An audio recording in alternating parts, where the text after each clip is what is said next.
Hammaga salom do'stlar. Do'stlar, bugungi videoroligimizda mana bu SuiPix saytidan pul ushlab boramiz. Do'stlar, bu ham TronPix saytiga o'xshash, ya'ni ishonchli sayt hisoblanadi. Internet sohasida bemalol misol uchun kirib olib ishlab borsangiz bo'ladi. Do'stlar, mana shu saytda ro'yxatdan o'tish uchun mana Sign up degan tugma bor. Shu tugmani ustiga bir marta bosamiz va hozir ro'yxatdan o'tib olamiz.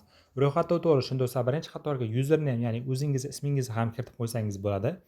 Ikkinchi qatorga o'zingiz email pochtangizni, uchinchi va to'rtinchi qatorga esa bir xil parol qo'yib Sign up tugmasini bosib ro'yxatdan o'tasizlar. Do'stlar, mana ko'rishingiz mumkin bo'ladi, saytdan ham ro'yxatdan o'tib oldik. Endi ro'yxatdan o'tganimizdan so'ng do'stlar, bu saytda misol uchun biz kirganimiz uchun misol uchun 10 ta bepul aylantirish olsak bo'ladi. Buni olish uchun qarang, biz birinchi navbatda o'zimiz email pochtamizni tasdiqlab qo'ysak bo'ladi. Buning uchun mana bosamiz. Bosganimizdan so'ng qarang. Hozir mana bu joyda mana kiramiz. Qarang, kirgan paytda mana bizga 2x dan beradi. Ya'ni bonusga bosamiz. Bosganimizdan so'ng xuddi shunaqa tartib misol uchun do'stlar 10 marta aylantirib olib, sarmoya tarzida misol uchun ishlab olsak bo'ladi. Bu yerda mana generator, ya'ni son aylanadi. Son aylanganiga qarab misol uchun bizga pul beriladi. Xuddi shunaqa tartibda misol uchun sizlar ham kirib olib ishlab borsangiz bo'ladi. Keyin do'stlar, yana bir narsa, email pochtangizni ham tasdiqlab qo'ying. Email pochtangizni tasdiqlasangiz ham bu pul yechish, pul kiritishda hech qanaqa muammo bo'lmaydi. Hozir sizlar bilan mana shu saytda asosiy pul ushlash bo'limlarini ko'rsataman. Ya'ni sarmoya tarzida ham do'stlar pul ushlab borsak bo'ladi. Hozir mana bizda yana bitta aylantirish qoldi. Shuni ham keling aylantirib olamiz. Mana bizda aylantirish tugadi. Do'stlar, misol uchun bu bizga kirib olgan paytimiz beriladi. Endi qarang, mana bu pastki bo'limga o'tishamiz. Asosiy bo'limdan qarang, bu joyda misol uchun saytning level darajalari bor. Do'stlar, level darajani qancha yuqoriga oshiradigan bo'lsak, bizda misol uchun daromad shuncha bo'ladi. Hozirda men stone darajasidaman.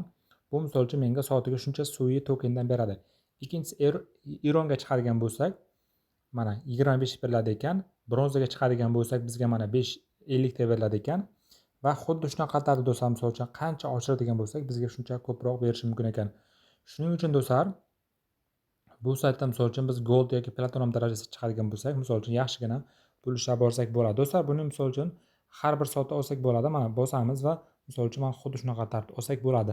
Qarang, bu keyingi levelga o'tish uchun biz nima qilishimiz kerak? Keyingi levelga o'tish uchun biz ko'proq misol uchun o'yin o'ynashimiz kerak bo'ladi. Buning uchun mana games bo'lim bor. Games bo'limida qarang, biz ya'ni bir Sui misol uchun оборот qiladigan bo'lsak, keyingi level darajaga o'tsak bo'ladi ekan. Ya'ni Iron darajasiga o'tsak bo'ladi. Qarang, hozirda misol uchun do'stlar, mana aytib qo'ygan, mana buning misol uchun rasmiy saytlardan qarang, mana TronPix, LitcoinPix, DogePix, bu saytlar ishonchli. Bu ham mana qo'shildi. Hozirda bir Sui narxi 2.98, ya'ni $3 ga teng. Shuning uchun do'stlar, hozir misol uchun bu tokenning ham narxi oshib bormoqda. Sizlar ham misol uchun hozir mana shu token narxi arzon bo'lgan paytda kirib olib Games o'yindan o'ynab olsangiz bo'ladi. Qarang, misol uchun mana Dice o'yinga kirasiz. Kirganingizdan so'ng hozir sizlarga ko'rsataman. Mana Roll Dice degan tugmani bosasiz. Xuddi shunaqa do'stlar, misol uchun o'ynab borsangiz bo'ladi. Qarang, biz 3 marta ketma-ket yutqazdik. Endi qarang, mana 2x tugmasini 3 marta bosaman va o'ynayman. Yana 2x dan qo'yamiz. Misol uchun xuddi shunaqa tartibda 2x dan misol uchun ko'paytirib boradigan bo'lsangiz, sizlarga misol uchun ko'proq pul chiqish imkoniyati bo'ladi. Mana ko'rishingiz mumkin bo'ladi. Biz yutdik.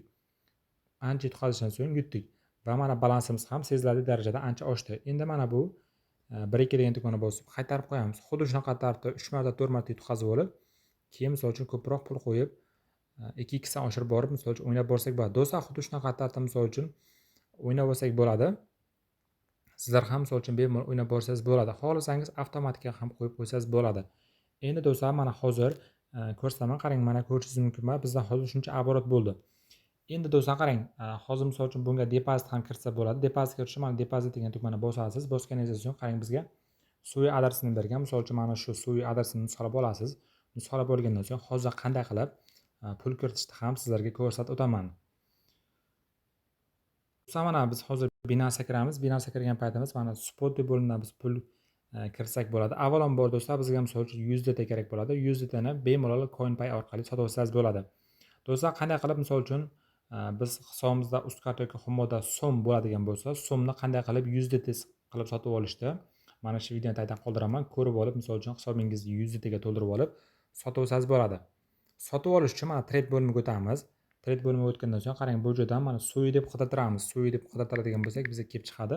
Mana tanlab qoldiramiz va misol uchun necha pullik olmoqchimiz yozamiz mana bu joyga. Misol uchun biz $100 olmoqchimiz. $100 bosasiz. Mana tugmani bosadigan bo'lsangiz, mana 33.6 Sui biz sotib olinadi. Xuddi shunaqa tartibda sotib olasiz. Endi sotib olgandan so'ng spot deb bo'limda misol uchun bizda suvi paydo bo'ladi. Hozir men hisobimda pul yo'q, lekin qanday qilib pul kiritishni bir ko'rsataman. Mana suvi deb yozamiz. Mana bizda birinchi chiqdi, bosamiz va mana hozir do'stlar biz ustiga bir marta bosamiz. Qarang, bu hozir adres olish ekan, lekin shu yerda hozir do'stlar shu yerda mana Winzraf degan knopka bo'ladi. Winzraf knopkasini bosib, biz mana bu saytda berilgan misol uchun adresni kiritib qo'yib ham pul kiritib olsak bo'ladi. Hozir men hisobimda suvi yo'qligi sababli hozir pul kiritishni ko'rsata olmayman. Lekin misol uchun qarang, BNBda ko'rsata qo'yin. Misol uchun mana shu joyda suvi bo'ladigan deb tasavvur qiling. Mana bosasiz. Mana Winzraf degan tugma bo'ladi. Tasavvur qiling, mana shu suvi token deylik. Bosasiz. Mana birinchisini tanlab qoldirasiz. Hozir pul kiritish haqida bir qisqacha tushuntiraman. Mana birinchi qatorga misol uchun adres kiritasiz va ikkinchi qatorga hozir bu yerda endi bular BNB, lekin sizlarda suvi chiqadi. Suvini tanlab qoldirib, misol uchun necha pul kiritmoqchisiz yozasiz va Winzraf knopkasini bosib kiritib olsangiz bo'ladi. Xuddi shunaqa tartibda do'stlar, misol uchun pul kiritib olsangiz bo'ladi. Men hozir sizlarga pul kiritish jarayonini bir qisqacha ko'rsatdim. Do'stlar, hisobimizga pul yetib keladi. Agar pul yetib kelmaydigan bo'lsa, mana bu ko'k yozuvda xayr degan yozuv bor. Shu yozuvga misol uchun sizlar pul yuborganingiz haqidagi misol uchun nima deydi, boyagi kod yuboradigan bo'lsangiz, harfli kod yuboradigan bo'lsangiz tashlab beradi. Do'stlar, 100% tashlab beradi. Bundan misol uchun pul kiritish, pul yechishda hech qanaqa muammo bo'lmaydi. Pul yechish bo'limi ham bor. Winzraf knopkasini bosamiz. Bosganimizdan so'ng do'stlar qarang, 0.1 suvi chiqarsak bo'ladi ekan, minimalniy. Yechib olish uchun shuncha komissiya olinadi. Bemalol do'stlar, misol uchun kirib olib ishlab borsak bo'ladi ekan. Do'stlar, hammaga omad. Videoga like hamda kommentariy yozib, Telegram hamda YouTube kanaliga a'zo bo'lib qo'yishni unutmang. Barchaga omad.